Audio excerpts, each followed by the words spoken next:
Many breaking news today as we come on the air. Hi and very warm welcome at Amir Shackle 5858. I am Amir Shackle. Following news headlines have been reported by world major English news channels and news agencies. So please watch it.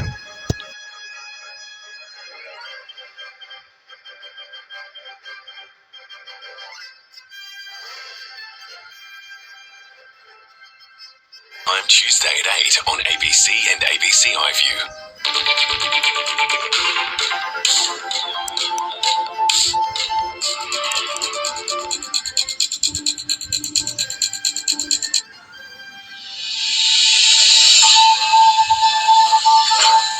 Defence confirms it only learnt of China's military exercises in the Tasman Sea after an alert from the Civil Aviation Authority and a commercial airline pilot.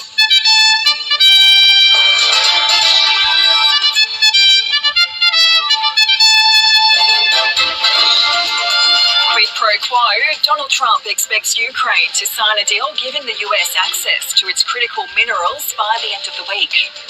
One of two Sydney nurses filmed making threats against Israeli patients charged with multiple offences. And the planets align 7 heavenly bodies to be visible in the night sky for one final time until 2040.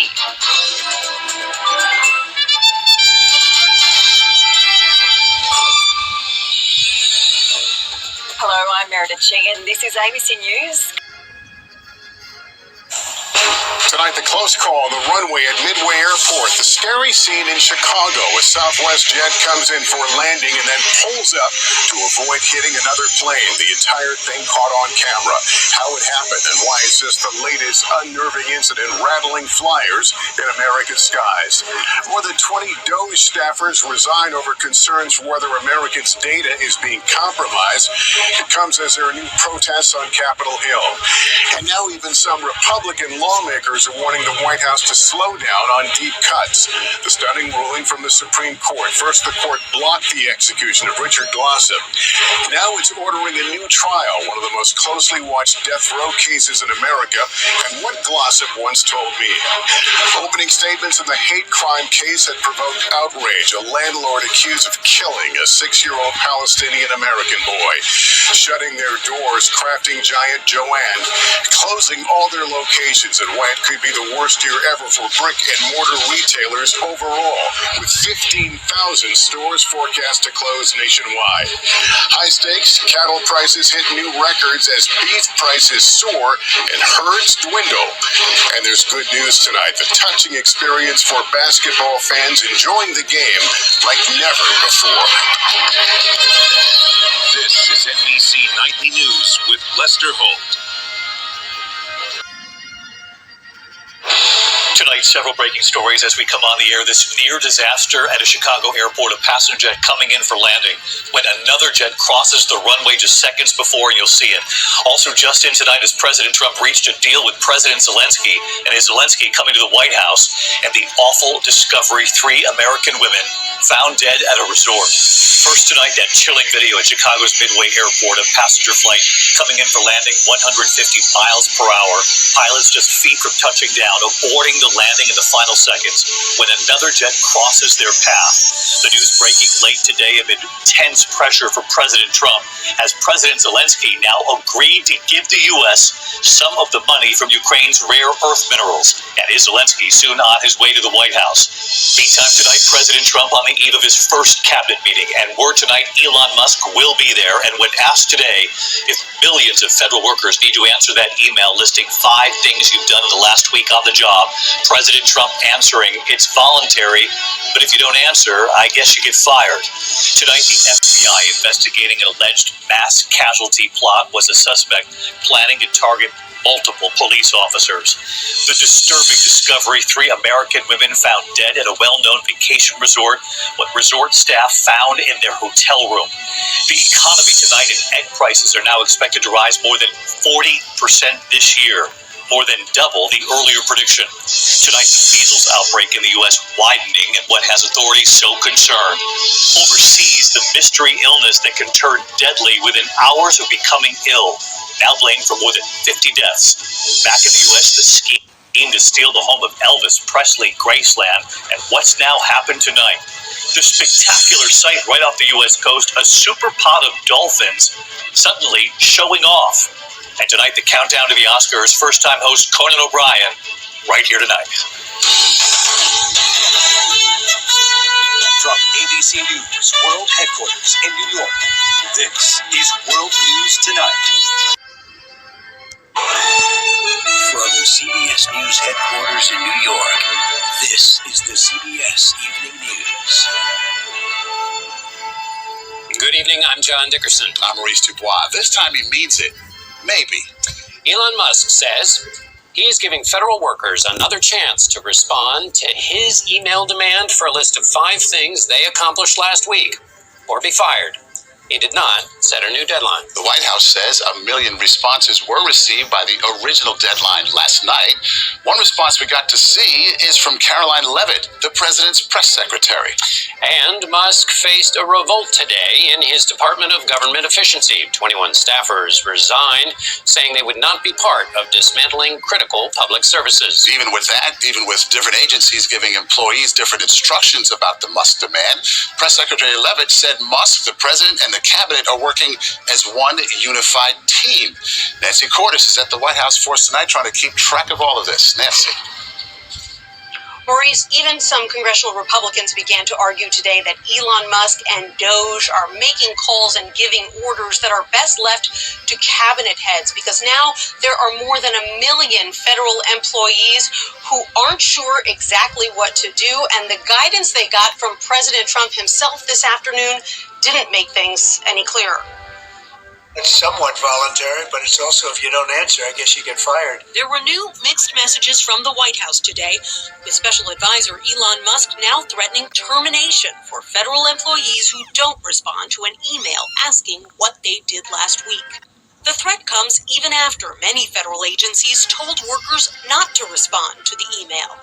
We're being inundated with calls. Randy Irwin runs the NFFE, a union that represents 110,000 federal workers.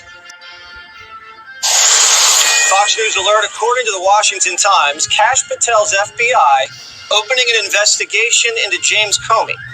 The Times reports that Comey launched an off-the-books honeypot operation against candidate Donald Trump. According to a whistleblower, he sent 2 female undercovers to infiltrate Trump's 2016 campaign and told them to act as honeypots, spies who use sex to get what they want. And the honeypots ingratiated themselves into the top ranks of the campaign. If true, that means the Obama administration was conducting multiple phony investigations into Trump without any evidence. The whistleblower says FBI employees were told to shut their mouth about the operation. And one of the agents was transferred to the CIA so she couldn't testify. This investigation into Comey isn't about revenge, it's about justice. Kash and Bongino are going to get answers. But Intel doesn't like being told what to do.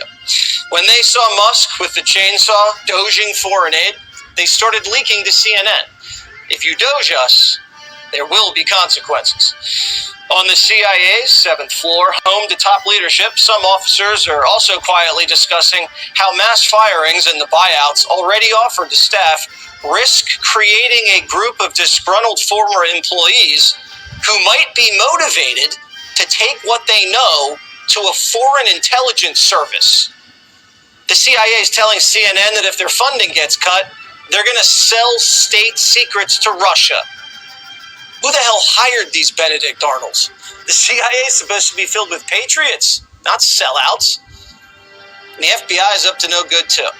Michael Schellenberger is reporting a source inside the FBI says the Bureau is destroying evidence. Now we know what their accomplishments were last week. Dear Elon, I wiped the servers cleaner than crooked. We only wish the NSA had shredded their secret sex chats. We told you how Intel officials were using government chat rooms to brag about their fetishes, kinks, and sex changes. Journalist Chris Rufo just uncovered more messages. Viewer warning.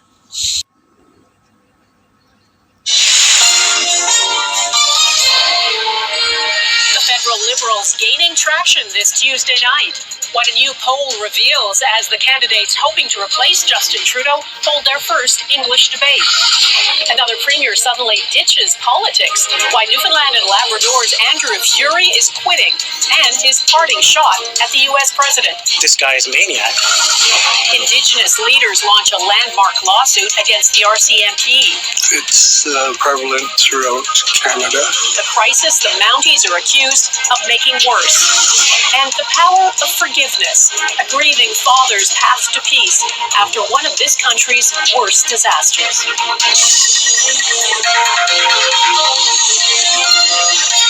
Global National with Donna Friesen.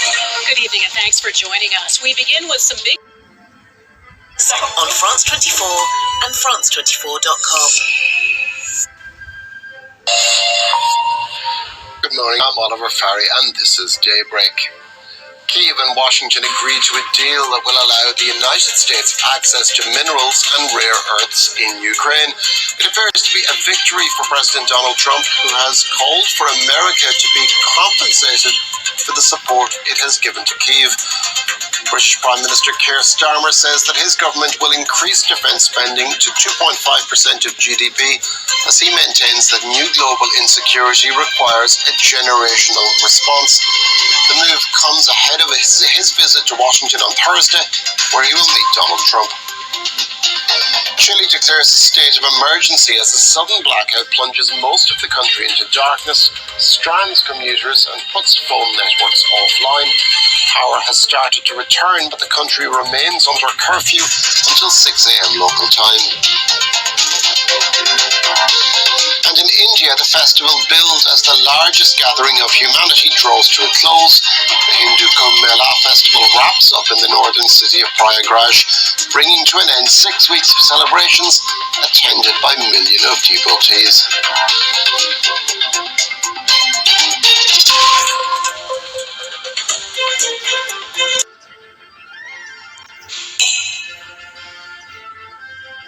This is Asia Now.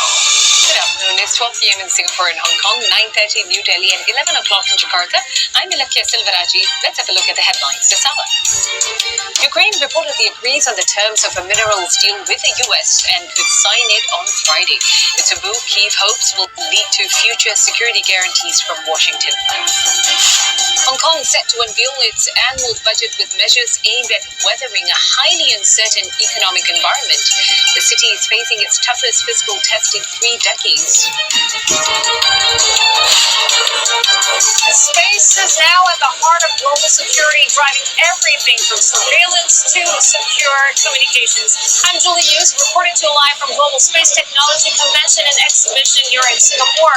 We'll explore key trends, investments, and challenges shaping the future of space security with Victoria Sampson. She's a director from the Secure World Foundation.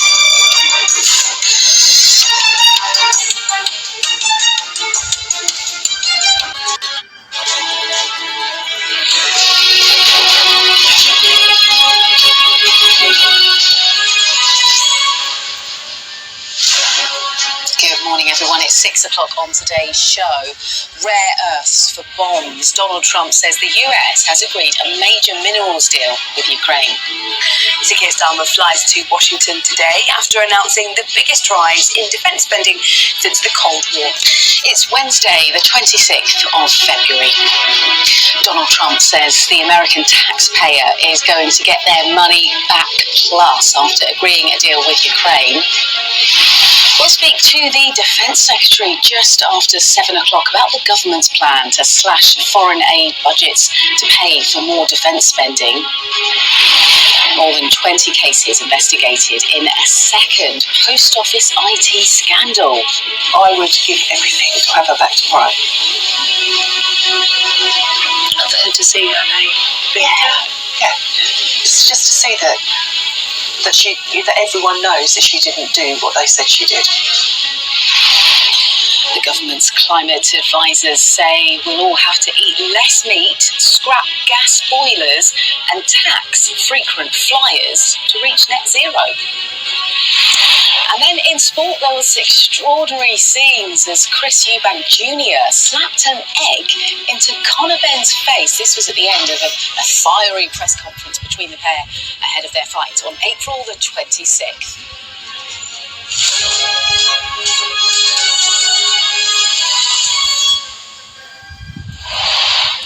Hello, good morning. The United Africa News. The news. Former presidents of Kenya, Nigeria, and the former Prime Minister of Ethiopia have been appointed to lead the regional peace process in the Eastern Democratic Republic of Congo. The announcement came from the Southern African Development Community and the East African Community following a summit of heads of states in Dar es Salaam earlier this month. The ongoing conflict, driven by the M23 rebel group, has claimed more than 7,000 lives this year alone. The group has intensified its territorial control since December, capturing key cities like Goma and Bukavu and worsening the humanitarian crisis. In response, the EAC and SADC have called for an immediate ceasefire, urging all parties to halt military actions and abide. Drone footage of widespread flooding in Botswana following record rainfall in the semi-arid country over the last week. Officials on Monday said at least 9 people were confirmed dead, of which 6 were minors. More than 5,000 people have been impacted by the floods. In the capital, Gaborone, where the local dam overflowed, cars were washed away and properties parked submerged. Roads, homes and businesses have suffered extensive damage. The UN Biodiversity Conference, also known as COP16, is set to resume its work in Rome Tuesday. The conference achieved some significant progress when it last met in Cali, Colombia in November 2024, but the talks ran out of time. Discussions ran out of time, specifically on the finance agenda item, because that was particularly contentious. And after long debates, governments had to head home. We lost quorum, so that meant that there weren't enough people left physically in the room to reach an agreement, and they had to start with negotiation and come back in 2025 to have, which is why. The talks in Rome aim to approve a financial strategy of securing $200 billion annually by 2030. These funds will go towards initial protection and conservation of biodiversity around the world. Biodiversity, it's really about life on Earth. It is the support system for everything, for the air we breathe, the food we eat, the water. It really relies on intact ecosystems. It's not just a matter of trees, it's the microbes in the soil, it's the wildlife that sustains the patterns of reproduction and pollination and everything that's going on in all different sorts of ecosystems. It's providing fresh water, it's cleaning the air, and so we can't survive without biodiversity. The state of biodiversity has caused experts around the world to raise alarm bells. Global wildlife populations have plunged on average by 73% in 50 years, according to the World Wildlife Fund and the Zoological Society of London. While Pope Francis remains in a critical condition with double pneumonia, the Vatican says he's had a good night's sleep and is slightly improved. In its most upbeat bulletin in days, it says he's resumed work from his hospital room, calling a parish in Gaza City that he's kept in touch with since the war there began. Well-wishers have left candles and photos outside Rome's Gemelli Hospital, where the 88-year-old Catholic Church leader was admitted on Friday the 14th of February. He was experiencing breathing difficulties and bronchitis, but his condition has since worsened. Doctors for the Argentinian Pope, who had part of one lung removed as a young man, have declined to decide on a prognosis given the complexity of the clinical picture. But he hasn't had any more respiratory crises since Saturday, and the flow and concentration of supplemental oxygen has been slightly reduced. The Vatican has set in motion a nightly marathon of prayer, with hundreds of faithful gathered in St. Peter's Square on Monday evening as cardinals recited prayers for Francis. It's been a record-breaking season so far for Liverpool striker Mo Salah. The Egyptian is currently the top scorer in the Premier League with 25 goals and 16 assists. But Liverpool's coach says Sané's hope of winning the Ballon d'Or could hinge on how much silverware the team win. Yeah, it's a good thing that Mo is in the discussion because it means he does well and means we are doing well. But for him to stay in that discussion, he should bring in.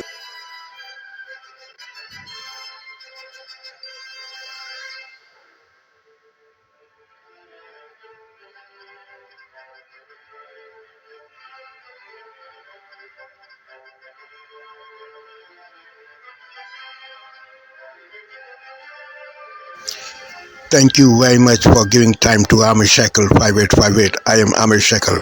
Have a good life. Bye-bye.